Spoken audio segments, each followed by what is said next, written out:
common question I get is, why do the coyotes come to my yard?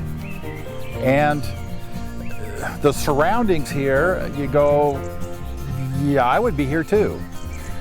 One of the advantages for the coyote out in something like this is you have, once we've domesticated the property, is you'll have moles, you'll have mice, there's a lot more vole than people think.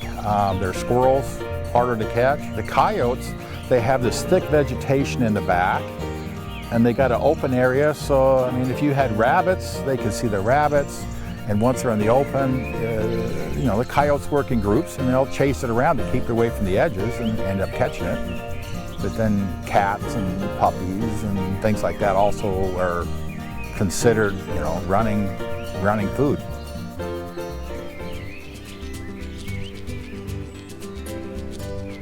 So I'm amazed that you could get something like this in a yard. This is great. If you could have a spot out here where you could put a reflective stuff where the dogs can't see in, and you sell tickets. God, I would pay to come watch this for an hour a day. This is beautiful. Oh, I would think they're quite a few months old. So they got to be probably four months. See, they're not paying attention, so they haven't come to a point in their training where they need to be aware 100% what's around them. So in let's say if they're four pups, that's normal, pretty much normal. They've shut down those little coyote hunting contests in California, and I can't remember if they shut one down, I think in Oregon a few years ago. And they're trying to save the coyotes, but the more coyotes you shoot, somehow the female knows that they're gone, and she'll drop more pups. She'll have, instead of 4, she'll have 6. I wish I lived here. You know, we did a thing when I was a kid, cleaning some brush, all the brush out of this timbered area. And once we got it to about an acre's worth of opening under the trees, then the coyotes would come and sit right on the edge and watch us eat. They wouldn't make a noise, but they always sat in the same spot, so we started watching every day at lunchtime. Here they come, and even if we put food over there after, you know, we'd walk over and they'd leave, and they'd never come back. But at lunchtime, they had to watch us eat. My name is Michael Monroe, and I pretty much grew up in Camas. I've had this attraction for wildlife since I was younger. Got Boy's Life magazine. I read an article about taxidermy, started dragging home stuff off the road, skinning it and salting it, and my stepmom hated it. No, you can't use the freezer. They wouldn't let me mow yards to get a freezer. You're not having dead end. And I just kept doing it, and after about a year, my dad paid for some lessons. He said, you roll the money you make into supplies, and eventually you'll have this great, all the stuff you need, which ended up that way. So I've been doing that, you know, these last 10 years, so 10, 12 years, and it's been a lot of fun.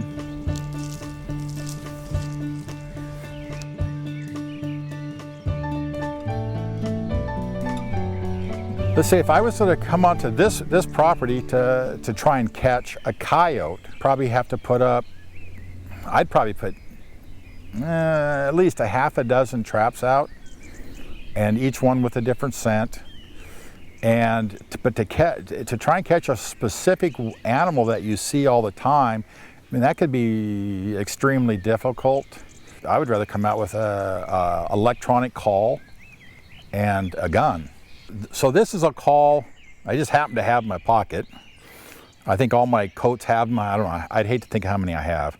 But this one is it's a variable pitch. A friend of mine made this, and but I like them more for making a mouse squeal or a high-pitched squeal noise. And there are other vocals that the coyotes do for, hey, you know, hey, I'm here. I'm on your property or on your area, and what are you going to do about it? They'll use a lot of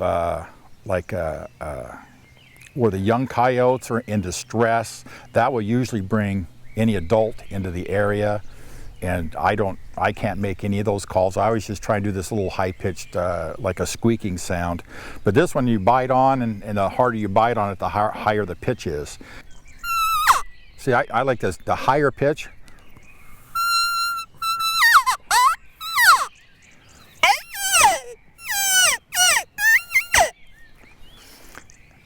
But yeah, I was just waiting for something to poke its head out. Coyotes are really, I love to watch them. They're beautiful to watch. And it's kind of like the first time I saw wood ducks when I was duck hunting. I pulled the gun up, a male and female get up in the timber. It's like a swampy, timbered area.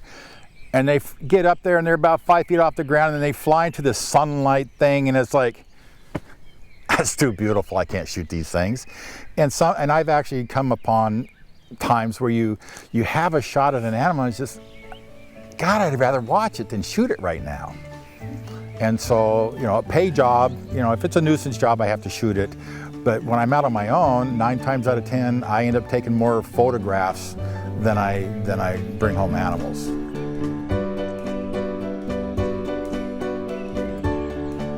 Coyotes are more active in mornings and evenings, but I would say evenings because that's when people notice the howling.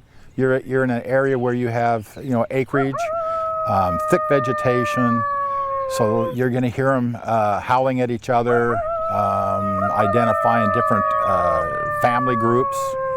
Stay out of my area, here I am. Most of the coyotes I know are been associated with doing anything. They seem to den in the ground. I trapped a couple last year that were denned under a shed in almost downtown Washougal.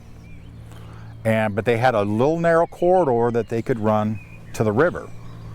And so they used the river. Railroad tracks are a real popular travel way. Out here, where there might be a creek or something else, and there's always deer paths along the creeks. So in an area that's out like this, with the thick vegetation, I mean, the animals, if you go back about 20 feet, 15, 20 feet into the brush, there's usually a trail. They mostly live underground, under sheds, abandoned cars, I've heard. They all have this kind of a creamy color, I'm going to call it. Some have a darker, wiry hair down the back, but all this it helps them blend in. Just amazing. We could be out here and you could have a pheasant. I don't know how they can hide, but you could have a pheasant in the open next to the brush, and until you're on top of the pheasant, you really don't see it. And how that works, I don't know. The coyotes are even more blendable with the surroundings than the pheasant. And a lot of it is they don't move. They don't flick their ears, they don't blink, and so you don't see them. Mostly I think they're gonna, somewhere out here, they're gonna eat rabbits. They're somewhat opportunist. I've had phone calls where they've pulled calves that were being born right out of the mama, and off they run. And I mean, that's kind of the worst scenario, but it does happen. It happened last year. And they have people kind of watching their calves when they're calving to avoid that. We have cottontails, and they're really good to eat. They will eat the eggs if they can find ponds around here maybe that have ducks laying eggs. They'll eat the eggs. They have, they do get into chicken coops that aren't secured. Like as with most species of predator, they say if the head can fit, somehow the body will go. The coyote is a lot stronger, so if it can get its head under chicken wire or some kind of a wire fence, I mean, it will be under it. They, to my knowledge, will go under a wire fence versus jumping it. The preference, I mean, if they were on a full run and it was a short fence, they'd fly over the top. Otherwise, they'd run down the fence and find a spot and scoot under. They do eat berries. They do that when there's nothing.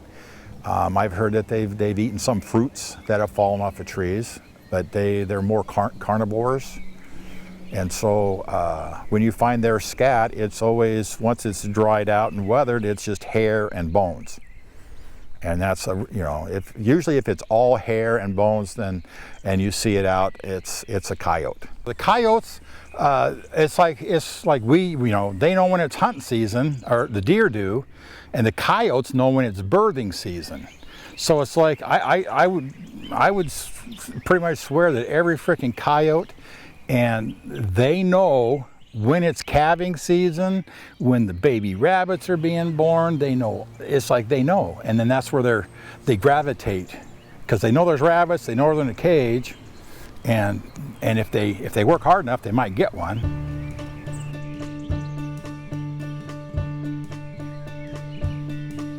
Coyotes are extremely difficult for me to catch. I'm used to doing raccoons, possums, and squirrels, skunks, like that. They have it's like they pay attention when they come to a new scent. So if I'm using a scent at a site, they key off the scent. It's like they can tell there's something different in the surroundings. By law, we are required to use cage traps, and you'll only catch the pups, like in the video. You'll catch the pups in a cage trap. I've never heard of an older, mature coyote caught in a cage trap. So we are allowed to, in this state, get permits to use snares and footholds. The foothold, it's a foothold, not a leg hold. So the jaws are only 3.5 inches maybe maximum. So it opens up to 6.5 inches. So you're only going to catch it if a person was really concerned with the safety, which seems to be an issue. Most of these coyotes are caught by 1 or 2 toes, and they just sit there. So if they're caught above the pad, I mean, they'll tear up the ground around there, but they're just trying to get away. They're not yowling. They don't break their legs. They don't chew their foot off. Some of the old traps, they were made different, and you could break bones, and at the point you have a broken bone, I think that they would chew their foot off. I've never seen the results of was it chewed or was it broken. They just pulled hard enough. In this state, we have trapping nuisance animals. There's, I believe, 7 species that are not relocatable. And so coyotes are one. I think a lot of it has to do with the damage that they do or possible damage they can do to the farming and the calves and the young horses.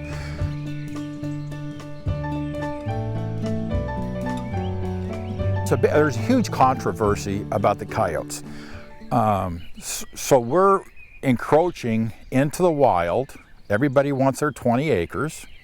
So that's given the animals less and less space. And so they're coming into the properties and they're eating. They don't knock trash cans over, but I'm sure that if you had a bag of dog food out there and they smelled it and tasted one, they'd rip it open and eat it all.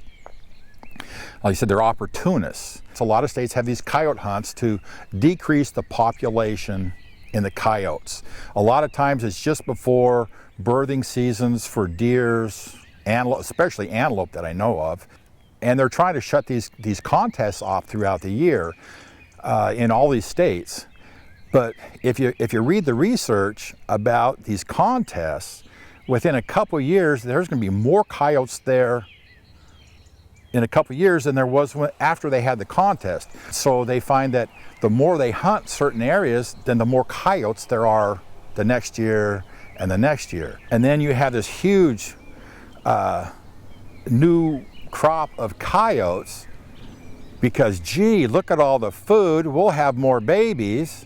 Okay, well, a couple years later, now you got this big amount of coyotes to go after a shrinking population of rabbits. There have been areas where they have tried to eradicate, and after 10 years, they just say, it ain't happening. It doesn't work. It would be nice if there was a way that we could have them, but they would know what the rules are. So they'd leave the chickens alone, they'd leave the cats alone, the puppies, but it's not going to happen. If you were to have a beautiful place like this, and let's say we want to say, okay, no more coyotes going to come in, and we can let our dogs out in the yard. I would think you'd almost have to take like a cyclone fencing, 10-foot cyclone fencing, bury 2 feet of it in order that they can't dig under, they can't jump over, but you also have to watch that you got branches or trees might fall on it and they can go over and jump in. But I mean, you need something in the ground. You know, there's a lot of species, skunks you got to be a foot down in the ground to keep them from going under a porch with wire. So to keep the animals off your property, I've met one person that said he had the solution. I met him at a trapping rendezvous, and I don't know what this stuff costs, but he used tiger urine. And he said, you spray that and nothing comes around. He says you won't have cats. I mean, it doesn't bother the squirrels, but as far as your predatory animals, he says they won't even come close. So there's something about the smell of tiger urine, but I don't know where you get it. I mean, I know how you could get it, but I'm not man enough to stand in the pen. That's the only way I know. That, I mean, he swears by it. And as far as I know, you just pretty much have to trap them or shoot them for the average Joe. The deterrents for these things coming on property, I know, I mean, a lot of people shoot at them, over them, around them to scare them off, and that, it scares them off, but they'll be back shortly, especially if there's some sort of a food source that they're after. There is no quick fix on these things. They're always going to be here, and sometimes you just have to learn to like the howling at 2:30 in the morning. So I hear them 3 or 4 times a year maybe at my home, but it's not very often.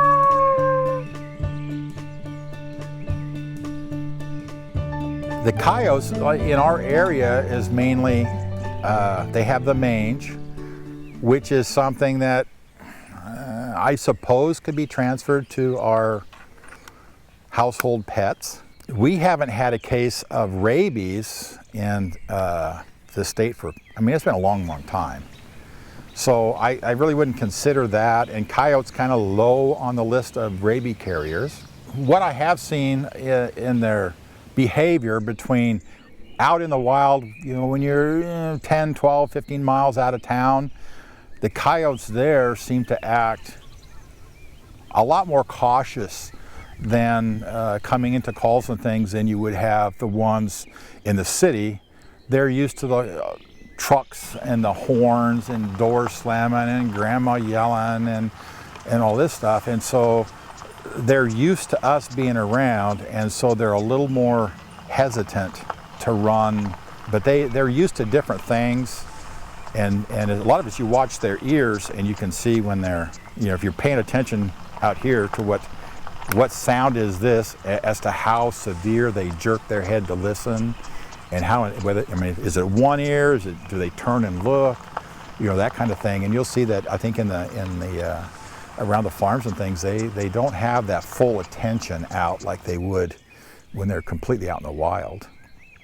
The most violent animals, I mean, I would think even the coyotes, it's the older ones that survive a length, and then their teeth start going bad, or they get a limb is hurt and they can't run as fast, and so they tend to really go after.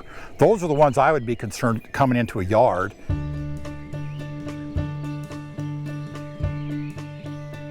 There's a common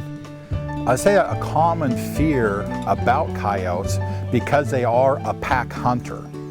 I think a child by itself, there are areas where they would definitely try and say, well, there's a snack and a wrapper. But if there's 2 people, I don't think it'd be a problem. It's rare for a coyote to actually come charging after a person. I'm not afraid to go out. I mean, I always carry a gun when I'm in the woods.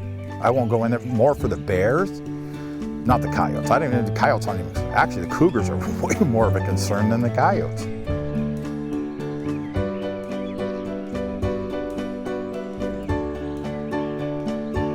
The problem with feeding birds or any animals is once you start, you're changing their habits, and so you better keep it up. But the Fish and Wildlife they don't want coyotes and raccoons, foxes. I don't think you could ever stop a possum. I mean, they're so slow, but they climb really good, and they'll eat anything. They eat everything. They're depending on your food, so that's part of changing their habits. It's like you get a whole group of animals that says, well, we don't have to go hunting this afternoon, we're going to Mary's house. Well, then Mary quits or moves. Okay, well now you got probably the next, it could be a quarter mile in any direction. They're gonna raise havoc with whatever you got because this person's not feeding them. They're trained to get the easy food. So the Fish and Wildlife wants nothing wild fed. So we don't feed raccoons, we don't feed coyotes. Most people hate coyotes in this setting. We have cats, we have dogs. I mean, we got expensive cats and dogs. A coyote sees lunch in a fur bag, and it doesn't care. And so if it gets eaten, then the coyote's not going to say, "Gee, I just had a $100 meal." It's just like it tastes like chicken, and off they go for the next one. But it's they got to have something. If they could climb trees, they'd probably all eat squirrels. But squirrels they're pretty smart. They're hard to catch in the open. I've seen cats and dogs chase and chase and chase, and I've only known of one squirrel that ever got caught.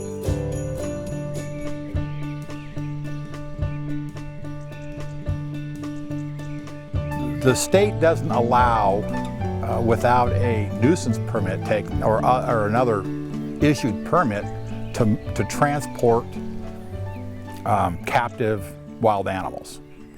And because of I can't shoot a gun in the city limits, and I end up having to shoot stuff out of the city limits. But I have the permit that says I can transport. So homeowners aren't allowed to transport. They can trap, they can't transport. Or, they don't necessarily have a regular route, but once you get a little channel tromped, they'll use it because it's easier. This is what you look for. It's a deeper spot. If you look down this whole line, this is from the wire to here, 8-10 inches unobstructed, and then you have the cleared. So I would say that's a spot where they're going into their place.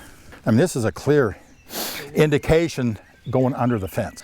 The only stuff I bag is usually the coyote, because coyotes, if they smell another coyote's scat, they have to come check it out. It's like, who the hell is that? We're gonna go find out. They are really territorial. I mean, like if you were to go anywhere out, I would say you go 5 miles and you pick up in an area that has a lot of coyotes, and you were to find the scat from the coyotes and then bring it here, put it in a pile, I don't think you'd have to wait too awful long, especially at night. I mean, if you put it out kind of like on the fence post or something, put some there and then some down at the bottom, I don't think you'd have to wait a long time, especially in an area where there are coyotes. They'll have to come find out whose that is.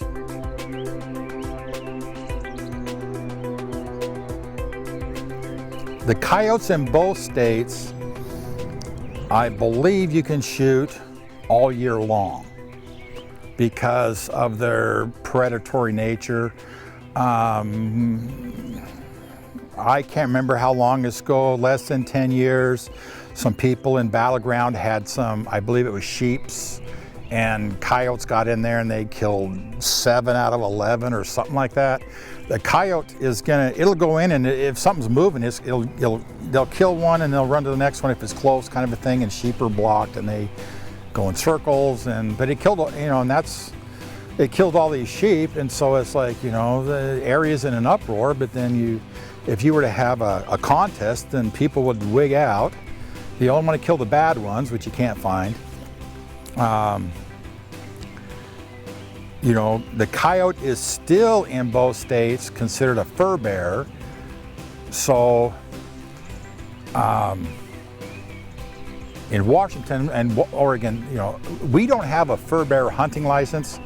Oregon does, so that means they can shoot otters and beavers, the water animals they can shoot, we can't. And only the coyote, bobcat, and raccoon can be shot in season in our state. Everything else you have to trap. So it has to be a live trap. And then the nuisance end, I can get permits for out of season trapping of animals using snares and footholds. But, you know, contrary to popular belief, the foot thing is all hocus pocus.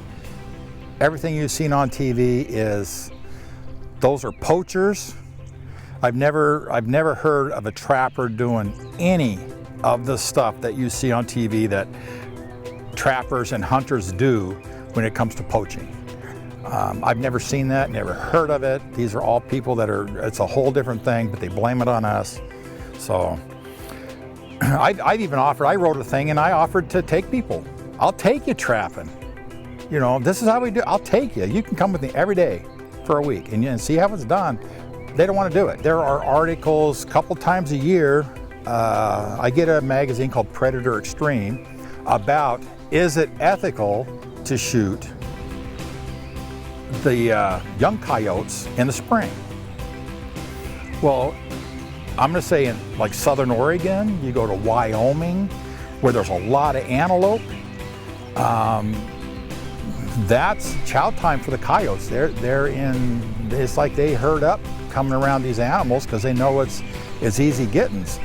And you know, and a lot of people say, well, if we shoot the pups, they're easy, they're stupid, you can get them in a live trap, and so, you know, let's you know, kind of nip it in the bud. But then you still come back to your rotating feed cycle, like with the rabbits in southern Oregon, and so it's like, well, you got my pups this year, I'll have more next year. I'll you know, if you don't get so that's why, you know, you can't get the mother, you can get the pups easy, and the adults are harder. But then how do you shoot all the females? They don't have, you know, they don't dress different. They all look the same. So